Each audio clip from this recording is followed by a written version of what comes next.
C'est une étude qui vise à évaluer l'efficacité de la stimulation transcrânienne répétitive sur certaines douleurs chroniques. Les douleurs chroniques en question sont représentées par 3 types de douleurs chroniques. Les syndromes douloureux fibromyalgiques, le syndrome du côlon irritable, qu'on appelle aussi communément la colopathie fonctionnelle de l'adulte, et la glossodynie, c'est le terme savant pour désigner en fait des brûlures de la langue ou des muqueuses. Votre projet consistera à quoi?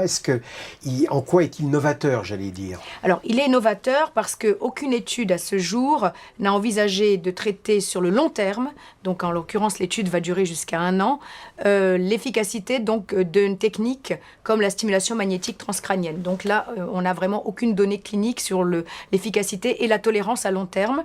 Donc ça, c'est déjà un premier point. Et il est aussi novateur parce que les pathologies douloureuses que l'on veut traiter, en réalité, ont souvent été négligées, y compris par le corps médical, considérées comme trop vagues, dont les mécanismes n'étaient pas très connus. Et il y a un grand nombre d'études maintenant qui indiquent qu'il y a un certain nombre de points communs, d'une certaine façon, de similitudes entre ces 3 syndromes douloureux.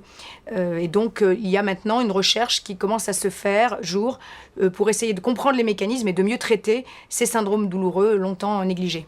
Par rapport à ce prix, il va vous permettre de faire quelque chose que vous n'auriez pas pu faire autrement?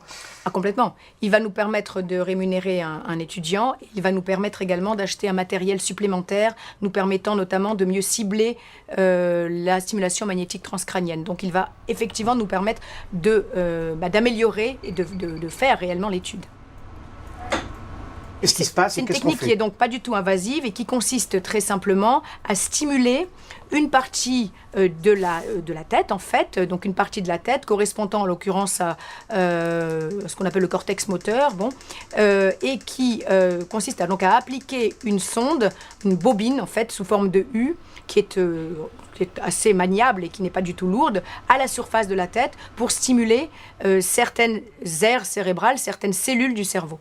Et donc c'est une stimulation qui se fait de façon tout à fait cutanée. Il n'y a donc rien qui est implanté dans le crâne, bien évidemment. Donc il n'y a pas du tout de caractère invasif, pas d'effet secondaire ou pratiquement pas, et c'est une technique a priori sans danger. C'est bien? Super. Ça sera quand ça? Ok. Dans 15 minutes. 15 minutes. Les effets, c'est exactement ce qu'on essaie de déterminer avec cette étude.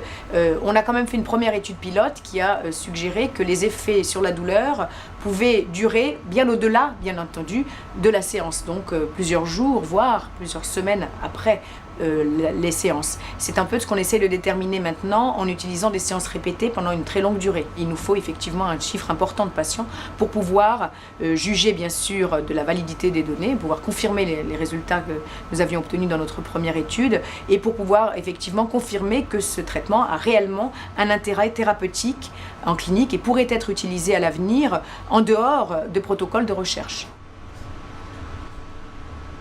Ça n'a pas été fait avant, c'est justement le côté novateur de notre protocole, c'est qu'effectivement personne ne l'a fait à ce jour, en tout cas dans le domaine de la douleur. Manque de moyens? De temps?